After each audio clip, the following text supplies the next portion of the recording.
So you ready for a story? Yes!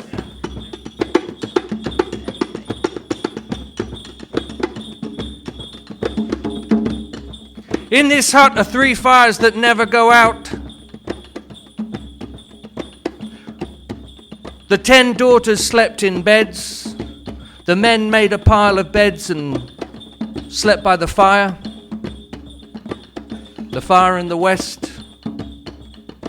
And in the corner slept the great witch. And after a while she fell into a deep and troubled sleep.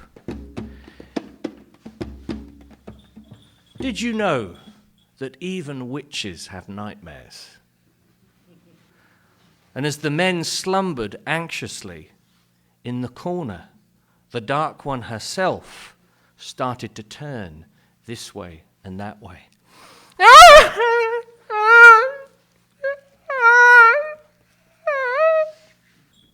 And she fell into the fire.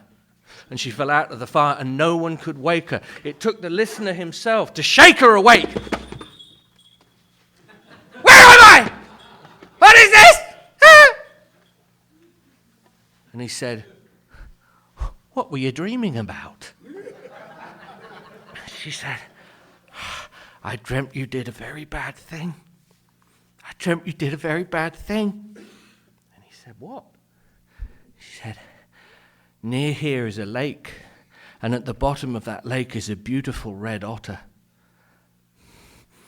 And I dreamt that you killed that otter. Now the listener turned it over in his mind, and he thought, I would have thought if the witch doesn't want me to kill that red otter, it's probably a very good idea that I fucking do. And he said, well, thank you for being so free with your dreams. And one of the daughters came over and he said, what is this red otter? And she said, well, the red otter, of course, is the husband of my mother. It's the husband. And he said, thank you for that. But the witch, hearing it, said to him, I have to tell you something. If you were going out to do that, I have some magics left, but I must be fair with you, and I must tell you that the door to the east, if while you are out there looking to find the otter, if that door closes for a second, if the connection is cut between here and there, you will die. And I will do everything in my power to get that door shut. But I have to tell you, it should be flap, flap, flap, flap, flap. And it is the flapping that will keep you alive.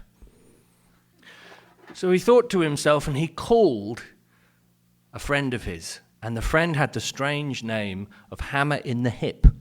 That's a whole other story. Hammer in the Hip! What I'm going to do is tie a piece of string, a magical piece of string that extends and extends and extends and extends between the door and the rest around my leg.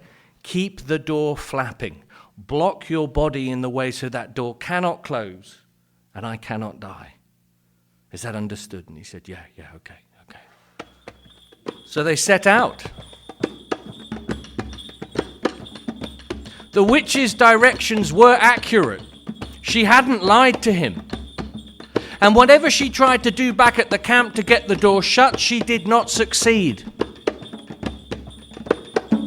And before too long, he was at that lake, and he called. I called to every briny creature in this lake, every deep truth, everything that lives at the bottom of this place. Come see me on the shore.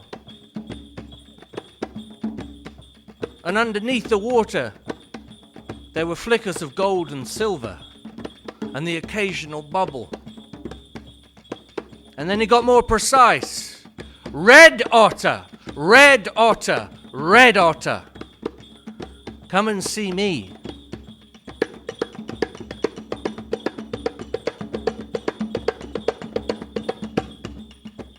And sure enough, the red otter did come. And without hesitation, the young man produced a knife and immediately killed it. Immediately took its life, and with a squeal, it fell underneath his blade. He turned and he started to hurry back to the hut. But that lake, that great ocean, did not like this at all, and it chased him. The waves chased the young man. And the old storytellers will tell you that one wave licked the back of his ankle, and for the rest of his life, he had a small limp.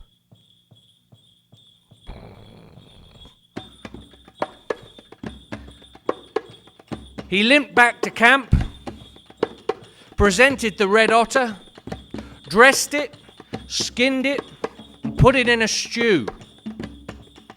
The witch, looking on, said, "Surely you'd give me a memento of the red otter?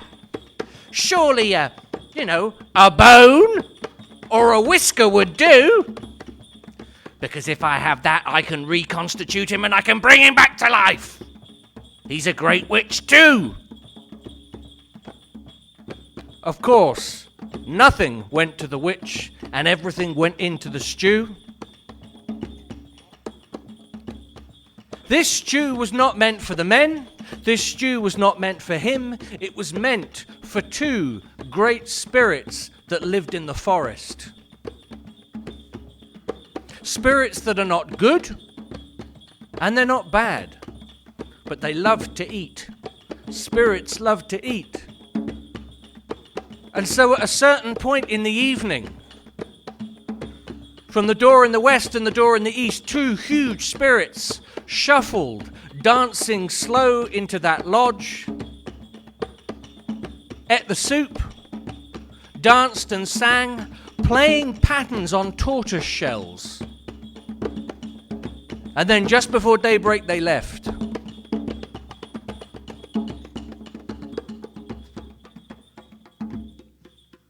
Next night, she dreams again.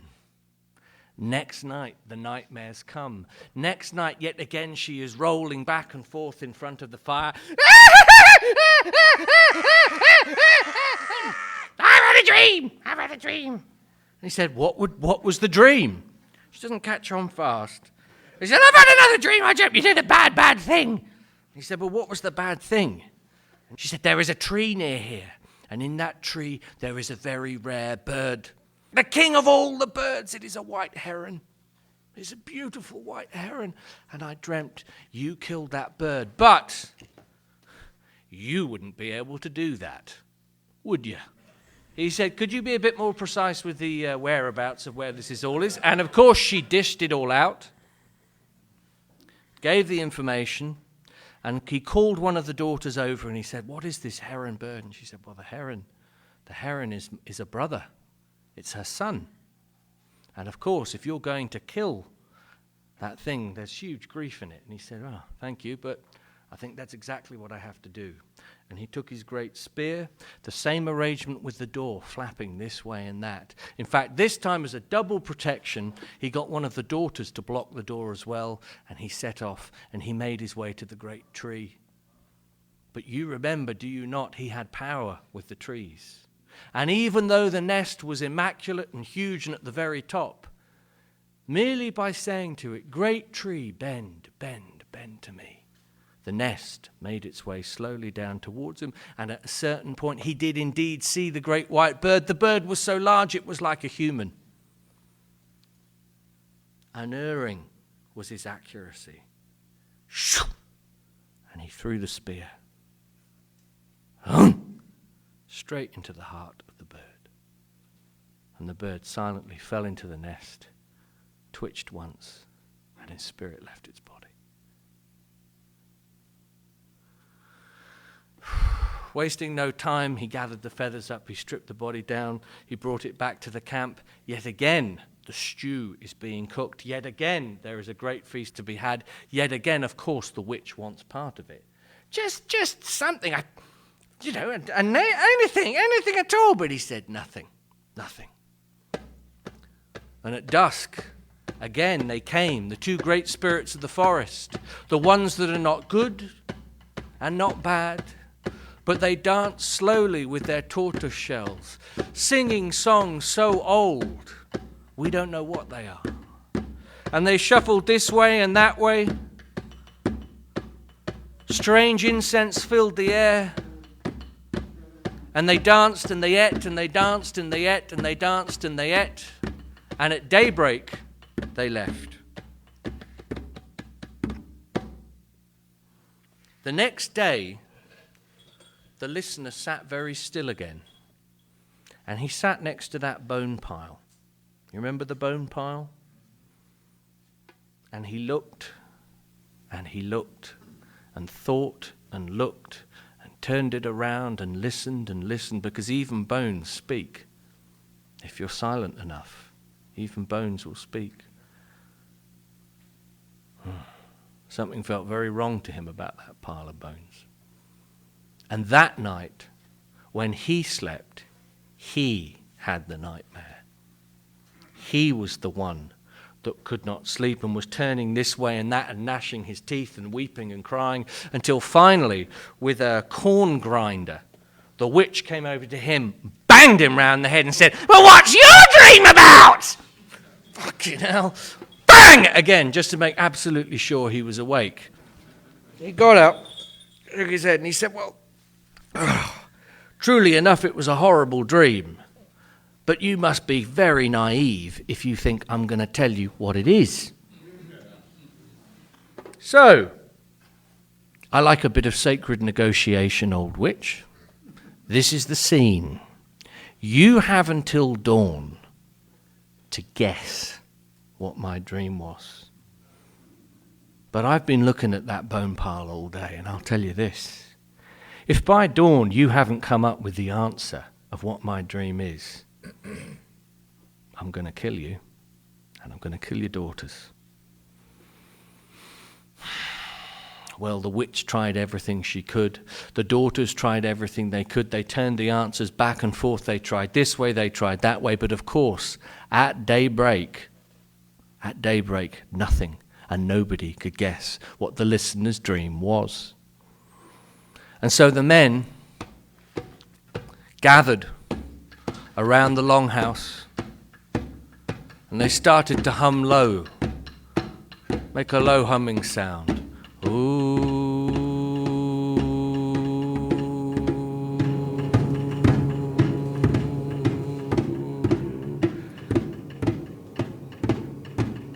And the listener looked at the witch, and he said, "Misfortune on you this morning. Misfortune on you this morning. Misfortune on you this morning. May your heart be crazy like a bursting cliff."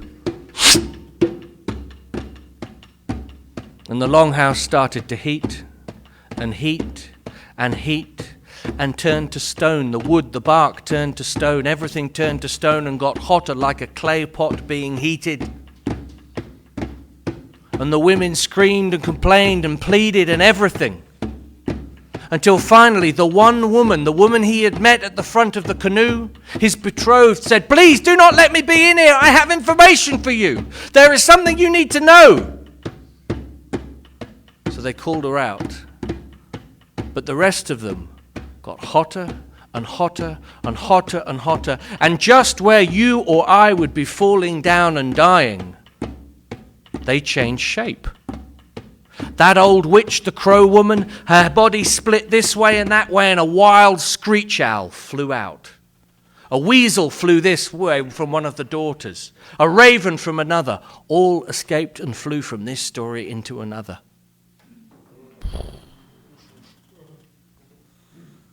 And the men sat and watched and sat and watched. But this bone pile was like a great shadow over the whole thing. And in fact now, finally, the listener turned his attention and said, "I think there's something we can do about this. Make a huge teepee. Gather the bones together and make a lodge." And so they did. They cut down 3 trees. They bound them together. They put them over the top until all of the bones were inside the lodge. And again, singing low and looking at this lodge, the listener said, "On 3 spirits, bone people, men of all colors and sizes, all the way through time. On 3 we will collapse this lodge. And on 3, Please, if you want to jump from your world back into this one, rise up again. 1, 2, 3. Boom! The lodge opened and men appeared suddenly and ran from the north to the south to the east to the west. Suddenly thousands of men filled the meadow, somewhat bewildered, somewhat shaken, but very much alive. Do you remember the 10th brother that fell? There he was, brought back into this world, and all of them were blinking and confused and grabbing each other and laughing, and the 9 brothers were sitting there and they were singing low. And the listener said in the way that a young man would, "You're all free to go now! How wonderful! You're free!" And the older men looked at the young one and they said, "We've been in this pile for hundreds of years. I've got nowhere to go. My family are dead. I don't know where I am. You brought us back. Look at the energy that lives in this field that wasn't here 5 minutes ago. But we have no community. We have no tribe. We have nowhere to go back to." And it was then that the 9 young men for the first time found out something about responsibility. Because the listener said, right, each young man has to take with him 300, 400, as many as is needed of these men. You reanimate something like that, you've got to take on the responsibility that comes with it. All those dead bones in us, and these moments, and all this coiled energy living in a pile, waiting to be awoken. And then what do we do with that energy when it comes? So the men left, and for now, the listener said, I want to walk alone. I want to be with the woman that I found. I want to see where this is taking us. But you brothers, you men, I wish you well. I wish you well with the men of the bone pile, but I must go on my own way. And that is where we shall leave them for now, heading off into all of the 4 directions. So let's just take a moment, and as Danny said yesterday, just track back through the story and see where you are. I'm with my nightmare. Your nightmare.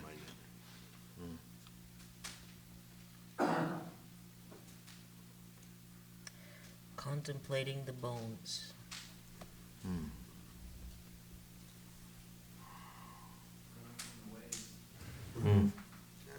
Dream. 300 free. Trusting the men to keep that door open. Yeah. We have nowhere to go. The red otter. Responsibility. Calling the red otter. Bones poking me in the back. Limping away from the wave. Yeah. Flying from one story to another. The last breath of the white heron. Walk ahead. The spirits devouring the stew.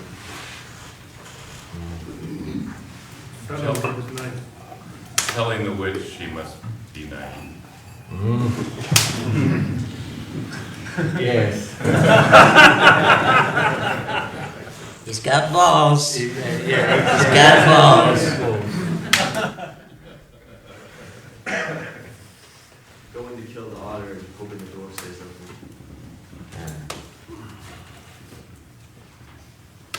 Going back to the men left for dead.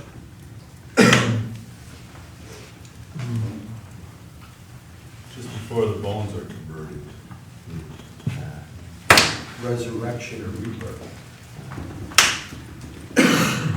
Calling upon the tree to help it bend down. Taking responsibility for what I have reanimated. The soup. The stew. Making this. Willingness to annihilate Yeah. never got in his way. Yeah. So far.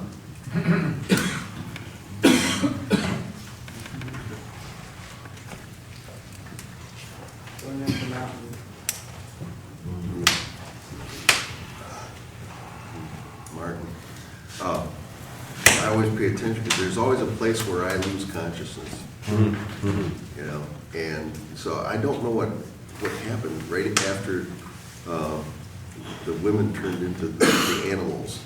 The last thing I remember is the one that was a weasel and ran off. I don't know what the next thing was. No. I just go and play. There's this sort of extraordinary explosion where it's heating and heating and heating, and I was thinking of Connor's pots, you know, and his ceramics, everything. He immediately turns the volume up. Let's get that on the CD. No, I was, and that sense, and these are hard things happening in this story, and you know, the thought of, you know, frying, you know, 9 women, one of whom you intended to marry only hours before, and the mother. I mean, you are all very familiar with the idea, I understand, of course, that stories are working on a myriad of levels. You know, there's this great archetypal, magical world where these forces really exist quite independently of us. It's a huge and dangerous mistake to believe they are only contained within our psyche. Yeah. And what that, I think, means is that it's also a mistake to expect every single detail in stories like this to correlate immediately with a human experience. There will be moments in the story that do that, and there are moments, the really, as Danny's been saying, the truly mythic moments where the image is so wild and so far beyond the domestic, we fly away. We almost can't handle it. And it's one of the reasons I love this story so much, is I think there's enough in it to keep us connected to the story of our lives in it, and there is a huge range of consciousness that's quite beyond it. And we're moving through both, I think. Did you feel grief at the death of the otter and the heron? Yeah.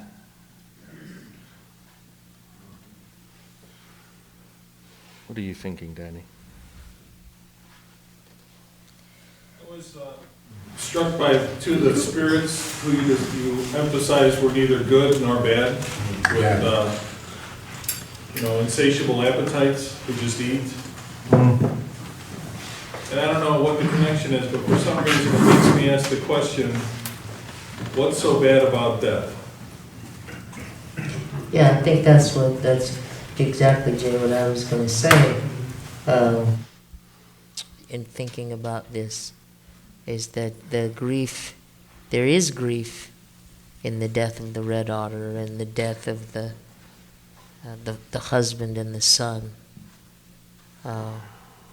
in this situation. But there's this sort of amazing ability to, maybe whatever mistakes are being made, to not mistake this and to not feed the stew of the red otter to his companions. Certainly it's clear that he's not going to let the witch have any bit of it. But it would be a common mistake, I think, for us to feed it to our brothers, to our companions. Yeah. And it's clear that he realizes that this is not for human. This is an offering. And so there's a connection to something beyond the human community when he invites the spirits to come in and be fed. And these are beings he must have met years ago when he was in the forest doing his listening. It's in him. And it's also, the second part of it is when the man who's been dead for hundreds of years says, "What'd you do that for?" Or at least that's how I heard it. Yeah. But I'm asking that question, like, what's so bad about that? Even in the context of asking a group of men who often grieve death and who do everything to avoid death, I'm really putting that question out there to the teachers, to the men. It's like, what's so bad about death? As we've talked about at times, it's like, you know, as a culture, we have this strong aversion and fear and trepidation and all that, and And, you know, it's not that I have a death wish or I'm encouraging it or anything, but it's like, you know, what's the deal? What's the deal? Why are we so fearful of death? Well, they didn't really die. It got taken away and they didn't get to go on to the ancestors. Well, I don't know about that. Maybe they did die. But there is a transformation in death. And I want to answer this because I love to defend Joseph Campbell. And the people that love Joseph Campbell, the thing that he said they love to say the most is, follow your bliss. And the people that hate Joseph Campbell, the thing they love to say the most is, follow your bliss. Right? But what Joe said was that the first task of life is that of dealing death. First task of life is what? That of dealing death. Life lives on death. You want to be a participant? You got to admit it. I don't care if you're a vegetarian. I mean, you also people, there's a symbiotic relationship between the waste, like one species waste product is another one's life. Exactly. The classical example is trees, you know, they're toxic, is oxygen. Our toxic is carbon dioxide. Yeah. They need that. So there's an exchange, of that energies. happens, and the death is the point of exchange and transformation. So no death, no life. That's the truth. Yeah. And we have forgotten that, you know, in this way that we've cut ourselves off from, like Miguel was saying, you know, we don't give our bodies back to the earth, put ourselves in these airtight containers, you know, so that we can't be part of the cycle of life. So is this a rash move, the reanimating of the bone pile? Do you think a good thing, bad thing? What do you think? Good thing? Lazarus story, like Lazarus, you know, was dead and then pulled out. So this is like Joseph Campbell, where these things are connecting. And then also like these midlife rebirths, which we're having here.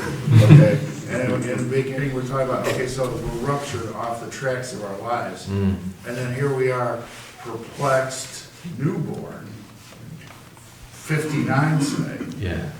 What the fuck do I do now? Yeah. So I feel that. Yeah. They were perplexed, and that's why they died in the first place. I saw it as sort of adolescent, bringing the life back, and it's kind of like our culture, if we can do it, then we should do it.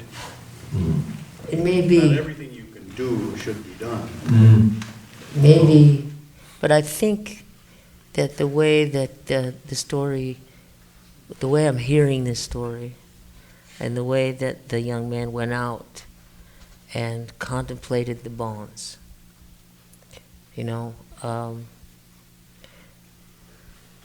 it's possible. There's no one meaning to his story, okay? So we need to know that. But it's possible that he's trying to correct a wrong. Yeah. That these deaths, there's something very egregious about these endless deaths of men that have happened right here. And the other thing I want to say is that because it's a reanimation of bones, this is a clue that we're in a very shamanic time.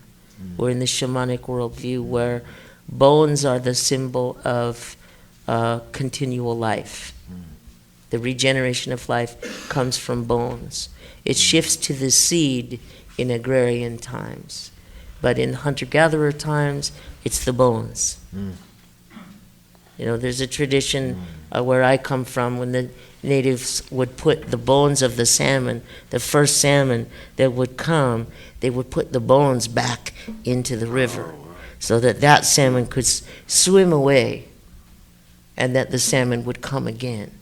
There's this old magic of reanimating the bones so that life will continue. central theme of this story is magic.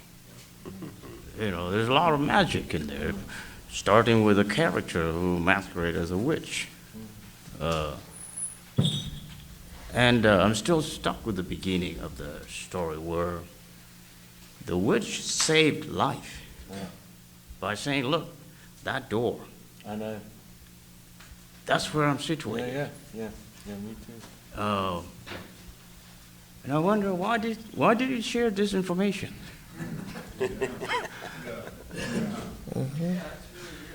Because without that information, there wouldn't have been an order to be killed. No. And any bones to talk about. Does this not ring your Russian fairy tale bells at this point? And we think of these kind of characters as extremely dark, but still initiating characters. Sure. Still initiating Baba Yaga. character, yeah. So as Danny and I were chuckling away to ourselves the other day talking about this story, where that moment she says, well, there is this king of all the birds, but of course you couldn't do that. He's already killed the red otter, and she's saying, and you can't do it. So in some way she is completely complicit with what is going on. And in fact, something about that thread of relationship, if the door closes while you're doing this, between my energy and your energy, in this liminal place, you're going to die. And it's actually a heavenly mercy that there is some thread between you and me. So I want to put in a couple of words about this resurrection image of death. I've heard over the course of years, and have felt it in my own experience as embodied, especially in relationships where I've heard these words, something in me died, or the relationship died. And there's a certain finality to it that has always disturbed me. And the bones coming back was by magic, as if by magic, was really struck me. Because I always feel in those things, what really died was not that something in you died or something in the relationship died, but what died was the imagination or the magic. You can't figure it out. It doesn't seem possible. So you absolutely say it's dead. You the idea? And and that absolutism gives, thinking in those terms, gives birth to fundamentalism. It's like an absolute truth.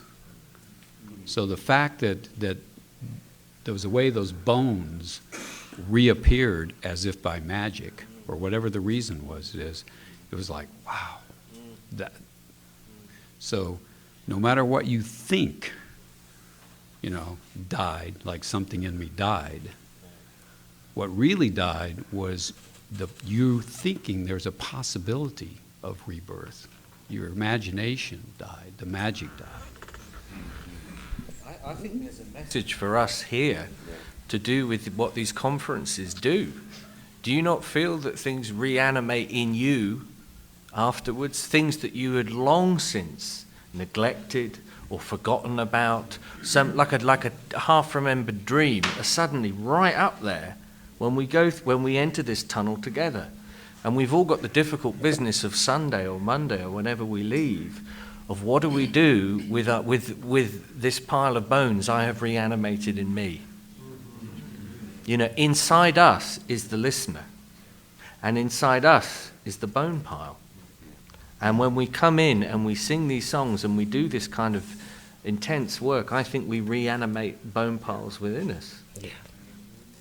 Something I keep thinking about with this bone pile, when the listener was talking to the bone pile and saying, count to 3, you can reanimate, but I remember hearing you say, if you choose. Yes. Yeah, and that, I keep thinking in terms of the bone pile. I mean, it's the past men, it's past history that, like, for myself, if part of me was the bone pile, in some ways would I want to reanimate? And just, it almost seemed like the entire bone pile reanimated in the story, but I keep thinking back to that where the listener was giving the bone pile a choice, the bones a choice. If you would like to reanimate, then come back, and if not, stay where you are. And I'm not sure the significance really. It's just something that keeps sticking in my mind. Well, I'm reminded of bones in my culture as connected with what we call cosmologically mineral, and bones as a storage place of information. It is therefore more of the coming alive of that which has been forgotten than perhaps the actual structural bones coming up. And so in a situation like this, of course, it makes death look attractive. Because what we come here to do is not so much to learn something new as it is to remember.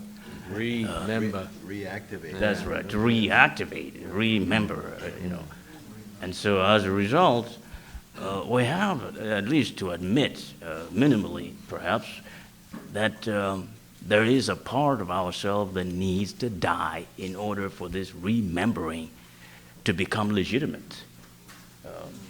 Can we remember on top of the filth, on top of the mess? What would then happen?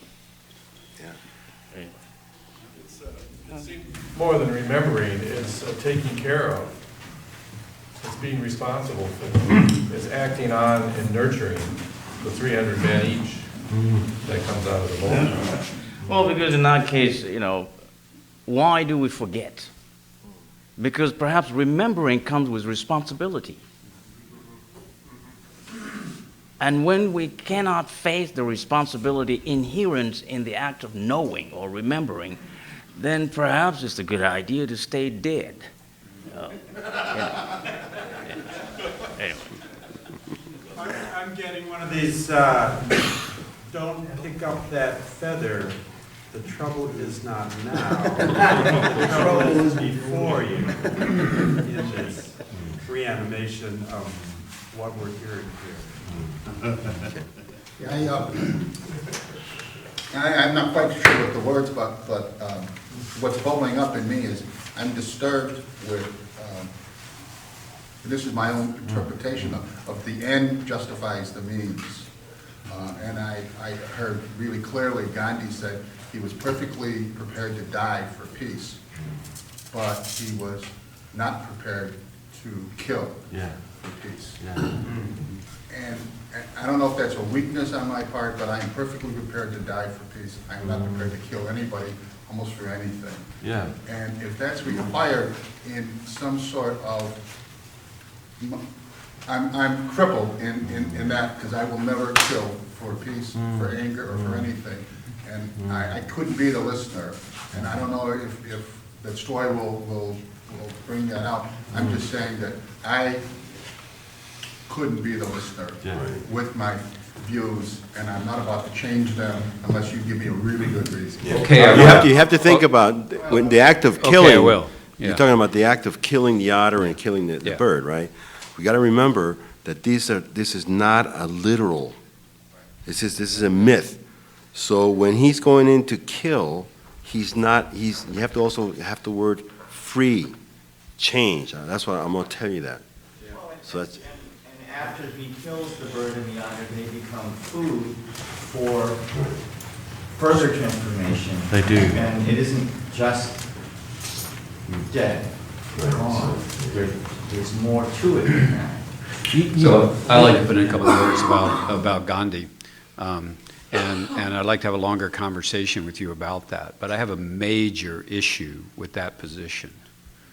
And one of the things is that seems to be keeps getting missed is Gandhi lived in India, and India had a predominantly cultural and spiritual tradition that was hundreds and thousands of years old. In his tradition, in his country, for you to kill someone who was not fighting you was considered one of the most egregious sins, if you will, or karmic things that you could do. So when you were hitting me, for me not to fight back, if you continued to do that and cause me harm because I was not fighting you, you were the one that was going to incur all the stuff. You get the idea? So they would come up, Gandhi would stand there, and if somebody go to beat him, and he would, if you fight back, then you can kill each other. But if you stand there and get hit but don't fight back, then what happens is you incur that karma. And that would stop the blows. People would literally start hitting people, and when they would just stand there, they would have to stop. And that was the power of this non-resistance, non-violence in that culture. In our culture, if you let somebody hit you, it actually enrages them.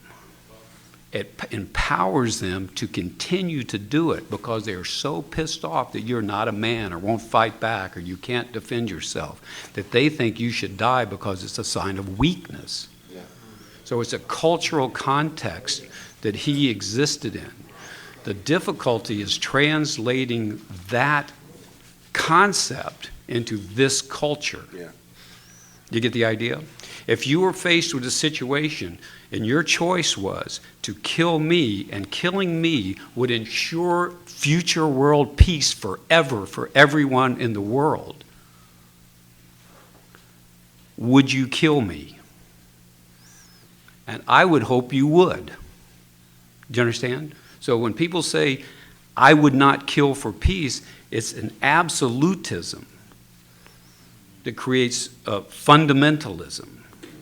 So I just invite you to leave a little possibility. And you know, I am the last person that would advocate violence. But it's conceptual. Buddhism started at a certain time. Hinduism started at a certain time. Islam started at a certain time. Christianity started at a certain time.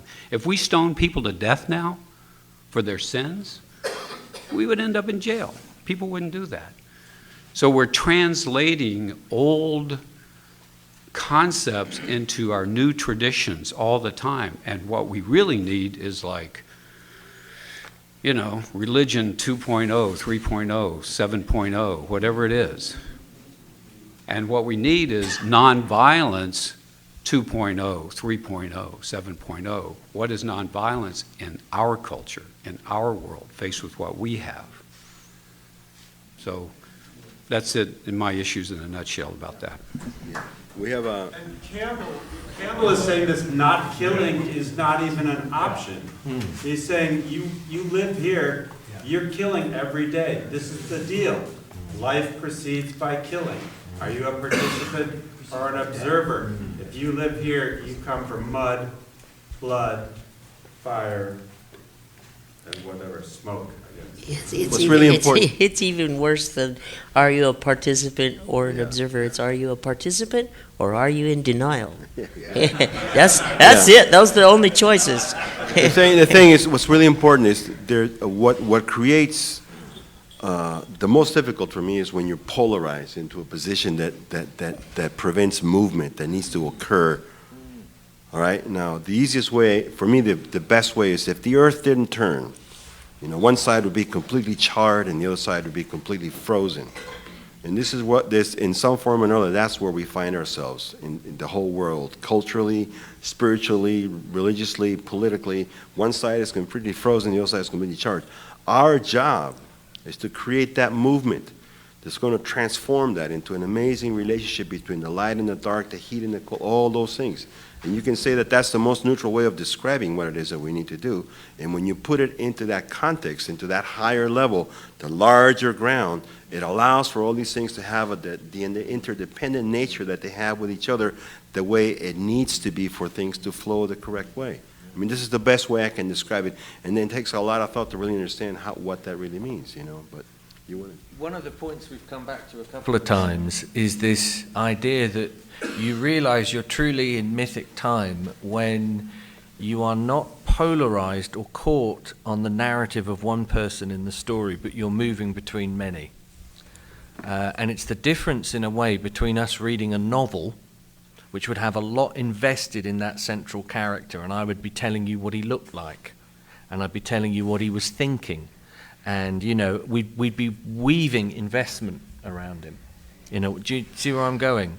Whereas this story is very strange because it pulls, you know, we are a tangle We are a deep psychic tangle of impulses that are generally at war with each other. And this is mapping out that kind of warfare.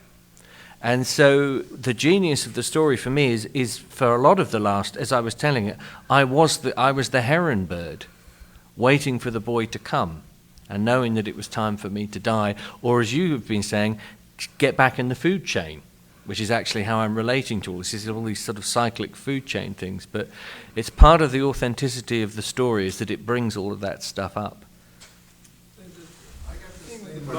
Sam Cooke, and about I'd rather go blind. I was thinking about this, and the first line of the song is, something inside me said, cry, boy. Like it had already been done. It was like, you know, I found myself in the story, but it's like something came from the other side, said, and it remains to be seen what it is I'm going to be doing, but I have to accept that first part, that it's like, something's like, you know, like, I'm going to do this, and there's nothing I can do to avoid it. And the thing of deciding whether or not the heron is going to be killed or not is irrelevant. It's already been decided, I'm going to do that. We have room for one or two. Yeah. I'm kind of baffled by the listener's actions.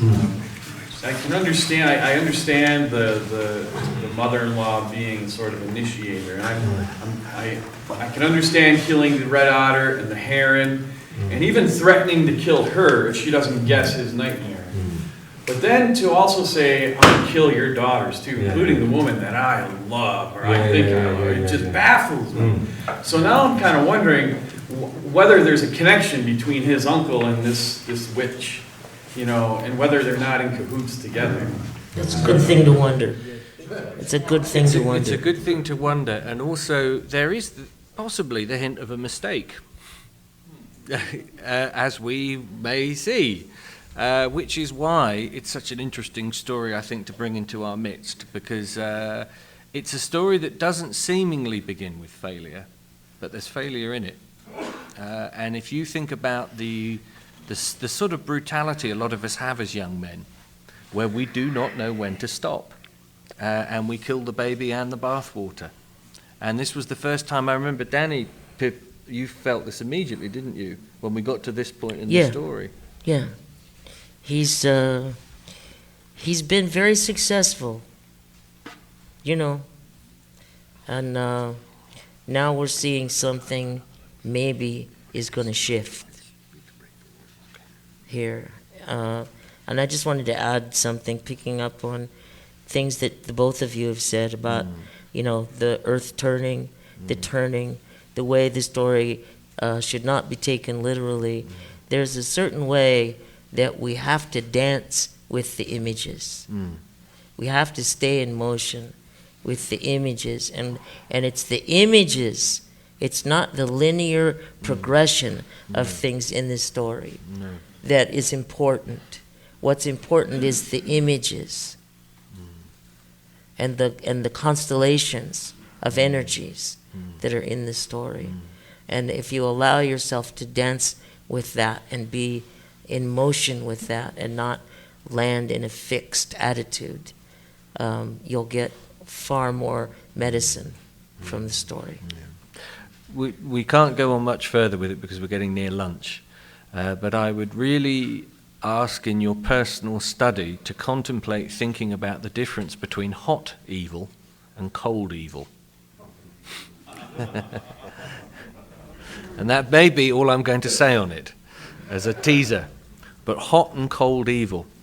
There's a lovely, the gentleman from Dublin, there's a lovely image you get in a lot of Gaelic culture where saints and giants help each other.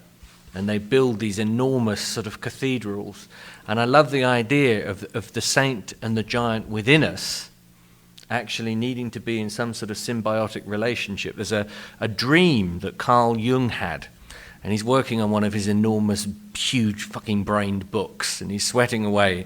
And the dream he had, he was in, there was a bay, I think, a bay of water, and there was this enormous ship that was obviously Jung's, being brought into the bay by a very elegant silver horse. But that beautiful, elegant silver horse was just not quite up to the job. And suddenly, over the hill, appeared this enormous red-headed giant that reached into the water, bit the head of the horse off, grabbed the ship, and pulled it into the Bay of Lights. And the next day he woke up and wrote the book within 3 weeks. So the giant, to be in relationship to the holy, seems really important, but the giant energy and witch energy in these stories, left to their own devices, unintegrated, are too extreme. The witch is going to pull you into the intensity of her coldness, and she will paralyze you. And the heat of the giant out of relationship is going to turn you into a rageaholic, and you are going to devastate everything around you. And if you think about the height of a giant, you can make these great sweeping moves, but you don't have an eye for detail. You know? That's right. You can't see what's between your legs. You can't see what's down there. So please, hot and cold evil, it's an interesting topic.